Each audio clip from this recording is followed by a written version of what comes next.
আসসালামু আলাইকুম সুপ্রিয় শিক্ষার্থীবৃন্দ, আশা করি তোমরা সকলে ভালো আছো। তোমাদের দোয়ার বরকতে আমিও এক প্রকার ভালো আছি। তোমাদের আজকে আমাদের আলোচনা দিনাজপুর বোর্ড 2022 চলছে তরঙ্গ শব্দ থেকে আজকে আমাদের আলোচনা দিনাজপুর বোর্ড 2022 সালে প্রশ্ন আসছিল। আমরা উদ্যোগ ট্রেন লেখছি। দেখো, এক ব্যক্তি একটি উঁচু দালানের সামনে দাঁড়িয়ে 250 হার্টজ কম্পাঙ্ক বিশিষ্ট শব্দ করলো। এক ব্যক্তি দালানের সামনে দাঁড়িয়ে 250 হার্টজ কম্পাঙ্ক বিশিষ্ট শব্দ করলো। তারপরে ওই দিন বায়ুর তাপমাত্রা হইল 35 ডিগ্রি সেলসিয়াস। ওই দিন বায়ুর তাপমাত্রা কত ছিল? 35 ডিগ্রি সেলসিয়াস। শব্দ উৎপন্ন হওয়া স্থান হতে দালানের দূরত্ব হইল 70.5 মিটার। আমাদের উৎপন্ন শব্দের তরঙ্গ দৈর্ঘ্য হিসাব করতে হবে।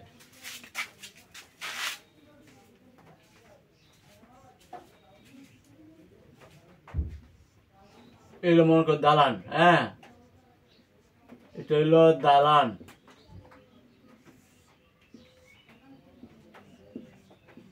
ব্যক্তি শব্দ করলো, উচ্চ স্বরে শব্দ করলো। তো শব্দ করলে এই দালান থেকে শব্দটা প্রতিফলিত হইয়া হবে। এর উৎপন্ন শব্দের তরঙ্গ দৈর্ঘ্য নির্ণয় করতে হবে।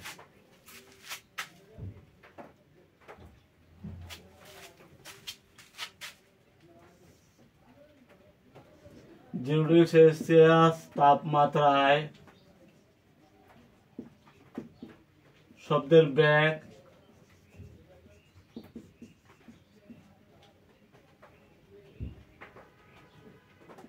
V1 হলো 330 মিটার পার সেকেন্ড। তারপর হলো 35 ডিগ্রি সেলসিয়াস তাপমাত্রায় শব্দের বেগ 0 ডিগ্রি সেলসিয়াস সমান T1 273 কেলভিন, তাই না? 35 ডিগ্রি সেলসিয়াস T2 কত হবে? 273 প্লাস 35 কেলভিন। তাহলে পাওয়া গেল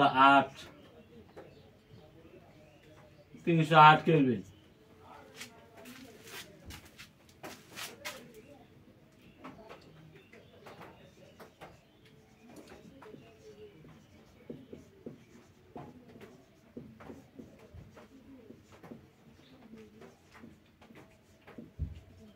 জানি B is equal to F lambda।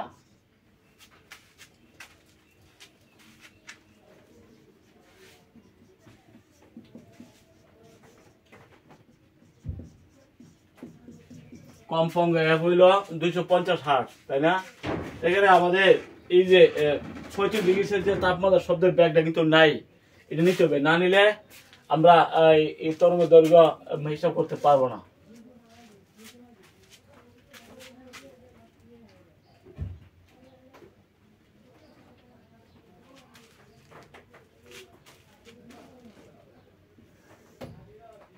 B1 by B2 সমান কি root over T1 by T2।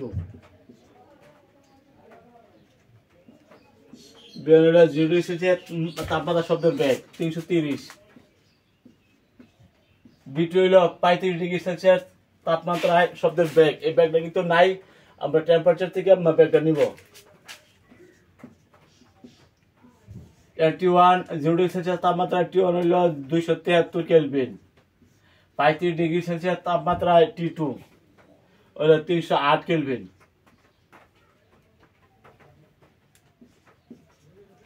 তাই না? এখান থেকে আমরা B2 বা 35 ডিগ্রি সেলসিয়াস তাপমাত্রা শব্দের বেগটা হিসাব করতেছি।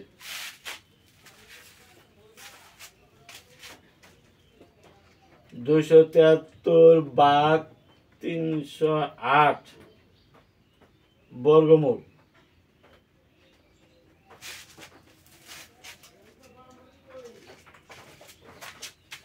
জিরো 0.94146887 তাহলে B2 কত হবে? মানে 35 ডিগ্রি সেলসিয়াস তাপমাত্রা শব্দের বেগটা কি কত হবে?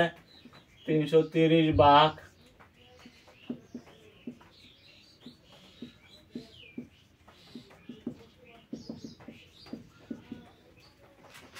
আমরা 35°C তাপমাত্রা শব্দের বেগ হিসাব করতেছি। 94,14688 350.516 মিটার পার সেকেন্ড।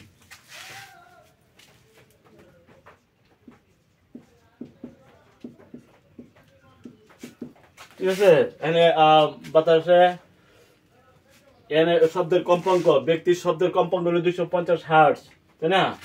কিন্তু 35°C তাপমাত্রা দেওয়া আছে, কিন্তু শব্দের বেগটা নাই। শব্দের বেগটা আমরা হিসাব করে নিলাম। ঠিক আছে, এটা হলো 350.516 মিটার পার সেকেন্ড। তো এখন আমরা বেগটা যদি আমরা বসাই, কম্পাঙ্ক আছে, তরঙ্গ দৈর্ঘ্য আমরা হিসাব করতে পারবো।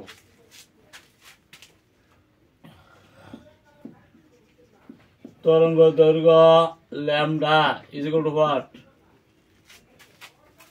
তাহলে 35°C তাপমাত্রা শব্দের বেগ কত পাইছি?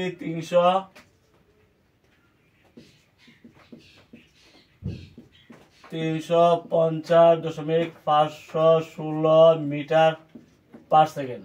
তাহলে 350.516 মানে কম্পাঙ্ক, 250 হার্টজ, ল্যামডা মানে তরঙ্গ দৈর্ঘ্য। তাই তরঙ্গ দৈর্ঘ্য কত পাইছে? 350.516 ভাগ হলো 250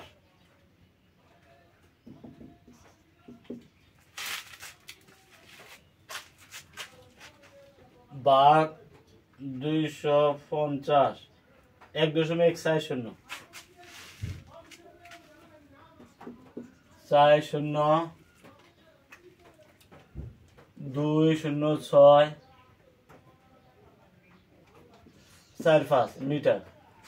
এগুলো আমাদের প্রথম উৎপন্ন শব্দের তরঙ্গ দৈর্ঘ্য। আমাদের এই বাতাসের শব্দের টেম্পারেচার হলো 35°, 35°, 0°C তাপমাত্রা শব্দের বেগ হলো 330 metre per second. 330 metre per second, কিন্তু 35°C তাপমাত্রায় শব্দের বেগ আমরা হিসাব করেছি। হিসাব করে পাইছি কত? 350.516। এটা হলো বাতাসের শব্দের তাপমাত্রা থেকে শব্দের বেগ। শব্দের বেগ হইল 350.516। এখন কম্পাঙ্ক হইল 250। ব্যক্তি যে শব্দ করছে তার কম্পাঙ্ক কত? 250 হার্টজ। কম্পাঙ্ক বসাইলাম আর শব্দের বেগ বসাইলাম, বাতাসে শব্দের বেগ বসাইলাম, তাইলে আমরা পাইলাম ল্যামডা বা তরঙ্গ দৈর্ঘ্য। ঠিক আছে, 1.4 মিটার হইল তরঙ্গ দৈর্ঘ্য। ঠিক আছে, তা আমরা যখন হিসাব করবো, আমরা লক্ষ্য করবো কোন এলিমেন্টটা নাই। যে এলিমেন্টটা নাই এটা কিন্তু হিসাব করতে হবে। যেখানে আমাদের 35°C তাপমাত্রায় শব্দের বেগ এখানে দেওয়া ছিল না, এই বেগটা কিন্তু আমরা নিছি। বাতাসের শব্দের টেম্পারেচার 35°C তাপমাত্রা শব্দের বেগ হইলো 350-এর উপরে। এটা কিন্তু যেটা নাই এটা আগে হিসাব করতে হবে। ঠিক আছে, এখানে কম্পাঙ্ক আছে, কম্পাঙ্ক আমরা ব্যবহার করেছি। আর এই বাতাসের শব্দের বেগটা এখানে দেওয়া ছিল না, সেই বেগটা কিন্তু আমরা হিসাব করেছি। হিসাব করার পরে আমরা তরঙ্গ দৈর্ঘ্য বের করেছি। অর্থাৎ আমাদের হিসাব করতে হবে কোন এলিমেন্টটা নাই। যে এলিমেন্টটা নাই এটা হিসাব করতে হবে। হিসাব করার পরে আমরা সহজে সলিউশন করতে পারবো। ওকে, আর এখানে আমাদের মনে রাখতে হবে 0°C তাপমাত্রায় শব্দের বেগ হলো 330 মিটার পার সেকেন্ড, সেটা কিন্তু আমরা এখানে ব্যবহার করেছি। আর 0°C মানে কি? T1 273 kelvin. আর 35°C মানে কি? T2 এটা হলো 308 কেলভিন। 273 যোগ করলে এটা কেলভিন হয়ে যাবে। সেলসিয়াসের সাথে 273 যোগ করা হয় তাই এটা কেলভিন হয়ে যাবে। কম্পাঙ্ক F দেওয়া আছে। ঠিক আছে,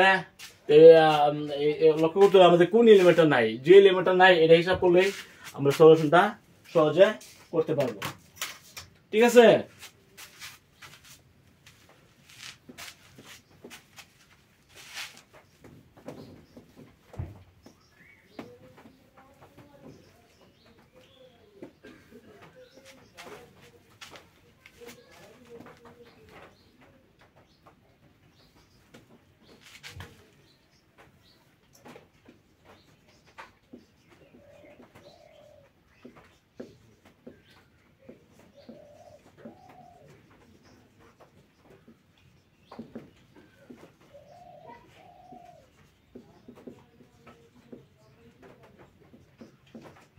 350.516 মিটার পার সেকেন্ড।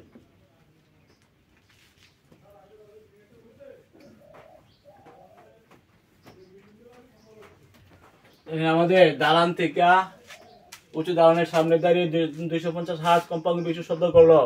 বাতাসের তাপমাত্রা 35 ডিগ্রি মানে কি 350.516 মিটার পার সেকেন্ড হইল শব্দের বেগ, বাতাসের শব্দ বেগ। এখন দালানের শব্দ উৎপন্ন হওয়ার স্থান থেকে শব্দ উৎপন্ন করতে মনে করে এই মানে এখানে দালান হলো, এখানে স্থানের থেকে দূরত্ব হইল 17.5 মিটার।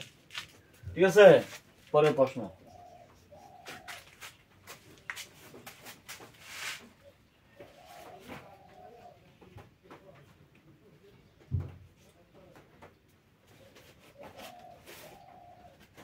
ওই ব্যক্তি প্রতিদিনই শুনতে পারবে কি না গাণিতিক ভাবে বিশ্লেষণ করো। ওই ব্যক্তি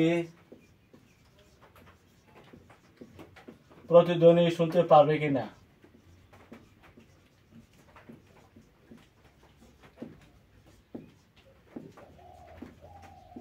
পারবে কি না গাণিতিক ভাবে বিশ্লেষণ করো।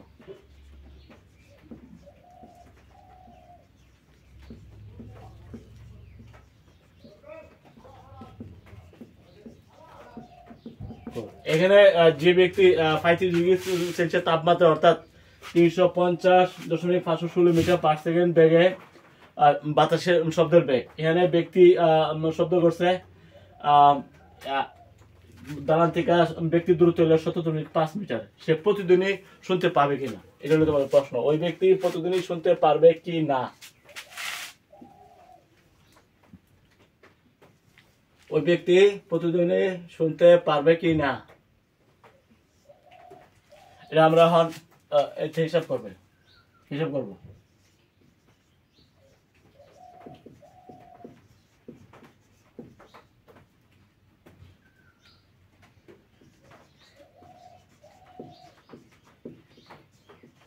শব্দ তরঙ্গের প্রতিধ্বনির ক্ষেত্রে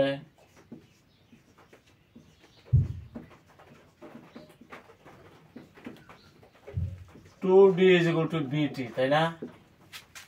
প্রতিদিনই শুনতে পারবে কিনা সেটা আমরা টাইম চেক করতে হবে। এই যে ব্যক্তি যখন শব্দ করছে প্রতিফলন করলে দালান থেকে প্রতিদিনই আসতে কত সময় লাগলো। আমরা জানি প্রতিদিনের ক্ষেত্রে শুনতে হলে ন্যূনতম প্রতিফলক থেকে টাইম ফিরে আসতে সময় 0.1 সেকেন্ড হইতে হবে। 0.1 সেকেন্ড অপেক্ষা কম যদি হয় প্রতিদিনই শুনতে পাবে না। আর যদি 0.1 সেকেন্ড অথবা 0.1 সেকেন্ড থেকে বেশি হয় তাহলে কিন্তু প্রতিদিনই শুনতে পাবে। ঠিক আছে, আমরা হিসাব করবো বাতাসের শব্দের বেগ কিন্তু 35 ডিগ্রি সেলসিয়াস, যেহেতু তাপমাত্রা 350.516 মিটার পার সেকেন্ড বাতাসের শব্দের বেগ, তাই না? বাতাসের শব্দের বেগ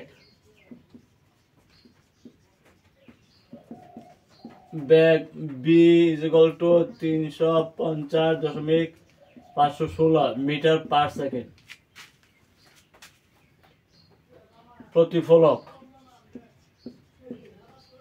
দালান থেকে ব্যক্তির দূরত্ব কত? 17.5 মিটার। 17.5 মিটার হইল দালান এবং ব্যক্তির দূরত্ব।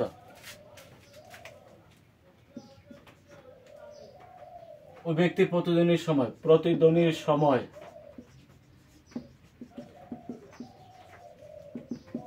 T=what? আমরা এখন মানগুলো বসাবো। প্রতিফলক হইলো দালান থেকে ব্যক্তির দূরত্ব হইলো 17.5 মিটার হলো D। 17.5 মিটার। বেগ হলো 350 মিটার 516 ইন্টু টাইম।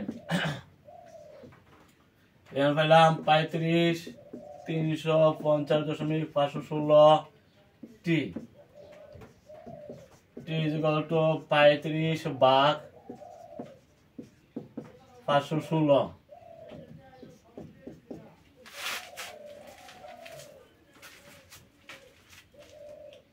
35 ভাগ 350.516 0.0998।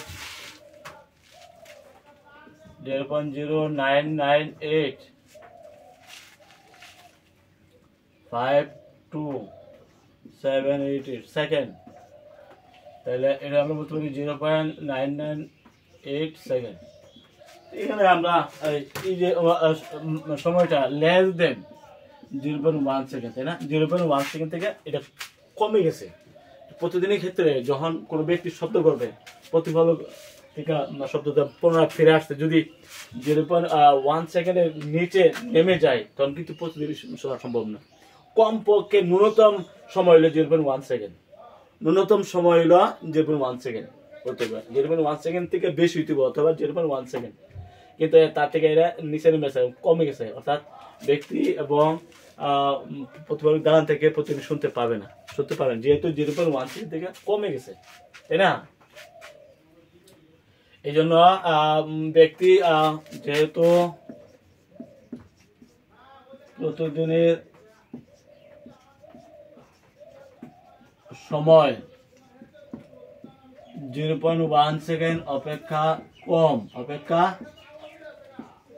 কম, অর্থাৎ ব্যক্তি দালানের থেকে প্রতিদিনে শুনবে না। কেন শুনবে না? যেহেতু 0.1 সেকেন্ড থেকে টাইম মানে কমে গেছে, এই জন্য। ঠিক আছে? আবার যদি 0.1 সেকেন্ড অথবা এর থেকে বেশি হইতো, তাহলে প্রতিদিন শুনতে পারলো, যেহেতু সময় কমে গেছে এই জন্য শুনতে পাবে না। ওকে, পরের প্রশ্ন। এরকম সমস্যা তোমরা যদি আসে তাহলে করবা। এখানে ব্যাগ অবশ্যই দরকার, ব্যাগটা নিবা। ব্যাগটা যদি না থাকে, ব্যাগটা টেম্পারেচার থেকে ব্যাগটা নিবা। আর দূরত্ব প্রতিফলক থেকে শব্দ উৎপন্নকারী হলো শব্দের উৎস, তাই না? উৎস থেকে প্রতিফলক দাঁড়ান, প্রতিফলক দূরত্ব করে এটা আগে দিতে হবে, এটা হলো ডি। এখান থেকে টাইম চেকের মাধ্যমে আমরা প্রতিদিন শুনতে পাবে কিনা আমরা বলতে পারি। ঠিক আছে? পরের প্রশ্ন।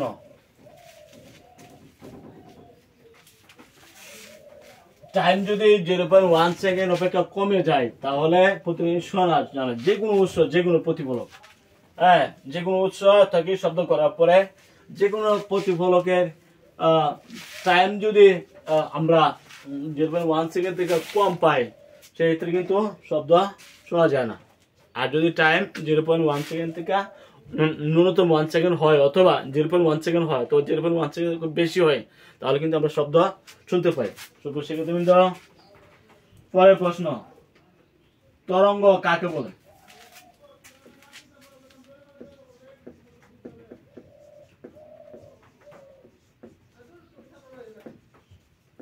যে পর্যাবৃত্ত আন্দোলন কোন জড় মাধ্যমের এক স্থান থেকে অন্য স্থানে শব্দ শক্তি প্রবাহিত করে, কিন্তু মাধ্যমের কণাগুলোকে স্থায়ীভাবে স্থানান্তর করে না, তাকে বলা হয় তরঙ্গ। ঠিক আছে? যে তরঙ্গ হইল এক প্রকার পর্যাবৃত্ত আন্দোলন। যে পর্যাবৃত্ত আন্দোলন কোন জড় মাধ্যমের এক স্থান থেকে অন্য স্থানে শব্দ শক্তি প্রবাহিত করে, কিন্তু মাধ্যমের কণাগুলোকে স্থায়ীভাবে স্থানান্তর করে না, তাকে তরঙ্গ বলে। আমি আবার বলছি, যে পর্যাবৃত্ত আন্দোলন কোন জড় মাধ্যমের এক স্থান থেকে অন্য স্থানে শব্দ শক্তি প্রবাহিত করে, কিন্তু মাধ্যমের কণাগুলোকে স্থায়ীভাবে স্থানান্তর করে না, তাকে বলা হয় তরঙ্গ। ঠিক আছে? পরের প্রশ্ন। বায়ু মাধ্যমের শব্দের বেগে তারতম্য হয় কেন? বায়ু মাধ্যমে শব্দের বেগের তারতম্য হয় কেন?